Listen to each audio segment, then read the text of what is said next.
presenciat en aquest disc. De Joan Barceló? Ostres, quina Jo sí, una.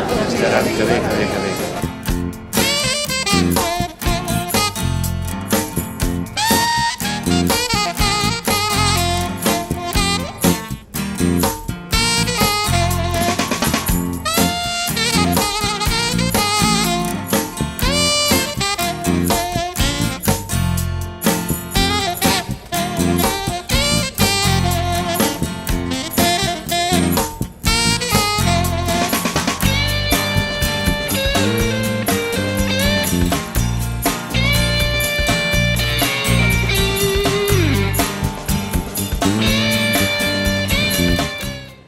Amigues i amics,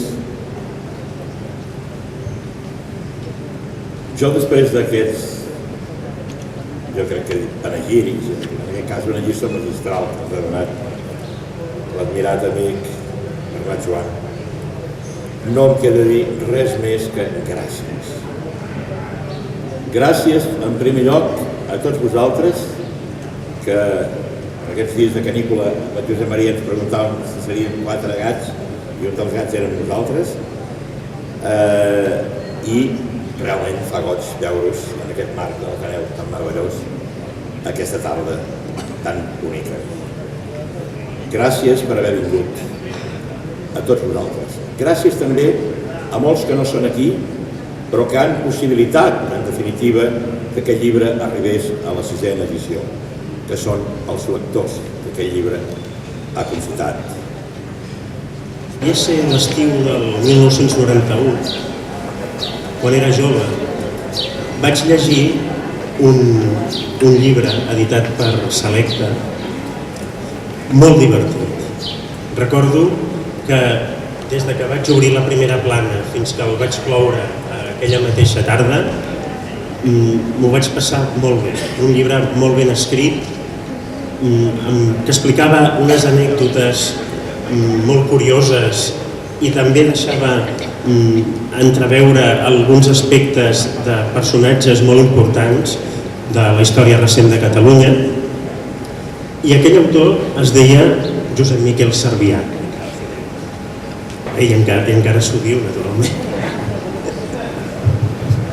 D'una manera, que diria gairebé estival, que entra molt bé en aquesta època, doncs en Josep Miquel Servià ens fa tota una sèrie de reflexions que entenc que hauríem de tenir molt en compte i que segurament ens arriben més bé, ens arriben molt més fluidament que no si estiguessin fetes amb una cadència postulant, amb un posat doctoral, amb un gènere assagístic, amb una dicció farragosa, doncs, encara que fos pretesament més científica o que intentés acostar més l'anàlisi de la realitat cap a nosaltres. I em va explicar una anècdota ell mateix, Pere Caldés, i diu, mira, això va passar ahir. I em diu, vaig anar al supermercat de baix perquè la meva dona m'havia dit, vés a comprar uns pocs de tomata que hi ha a la lleixa d'entrar. I jo vaig anar allà, diu, i miro els pocs de tomata, el menut que era i trencadís, i diu, se m'acosta una senyora d'aquesta que exuberant, forçant, no? I diu, perdoni, fa que vostè és escriptor. I jo li vaig dir, home, sí, de tant en tant, vaig fer una cosa. Què, de tant en tant? El meu marit té tots els llibres a casa. Escolti, escolti, vostè és escriptor. Nena, la nena estava pagant la queixa a la caixa del supermercat. Nena, mira qui és. Que viu per aquí. Sí, hola, a la casa. I oi, el meu marit, no ho sabia, té tots els seus llibres. Nena, mira. Saps qui és? És el senyor Josep Carner. I l'home a sobre em diu, i me va fer tanta pena, diu que no li vaig gosar dir que era mort. Bé, això, diu, me va passar ahir. Jo voldria donar les gràcies, per tant, al meu editor per aquest agosarament d'haver tornat a fer un llibre que ja havia estat col·locat en el temps i que espero que torni a tenir sortida perquè en aquell moment em va tenir molta. També vull donar, doncs, les gràcies, evidentment, a en Bernat Joan. Moltes vegades estem acostumats a literatures molt hermètiques. No vol dir que no siguin bones, potser ho són molt, però a vegades me'n malfio perquè sota aquest dramatisme poden amagar molt per bèstia grossa. I jo crec que la prova del nou, com deia un dia Ferrer Mora parlant de Joan Oliver, està en la literatura aquella que no té secrets, que s'entén a la primera. Això és el que jo he intentat fer en tots els meus llibres, però especialment amb el Granissat de Cafè.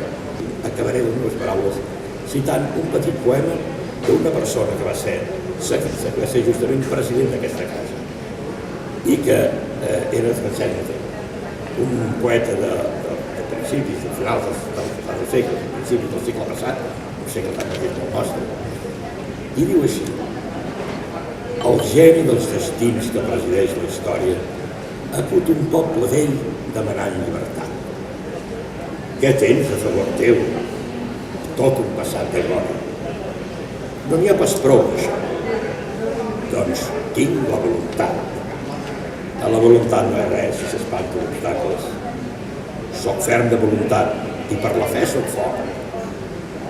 Amb l'ajuda de Déu, la fe pot fer miracles, però no n'hi ha prou. És molt boja la sort. Tinc 1 milió de fills per dar si cal la vida. Què en fas si l'enemic t'hi aboca 2 milions? Tinc la llengua.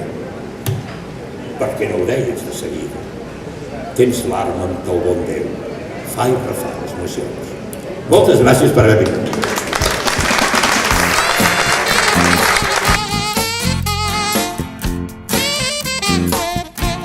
Ei, Madame de Solà. a l'altre costat, no dèiem? Madame de Solà tenia un armari de roba tapaïda de vestits que Secretària de Madame Solà. I una secretària molt aixecada. Ai, poso, molt bé.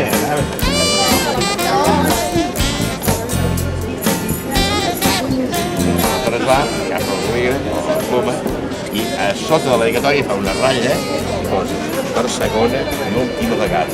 Damunt.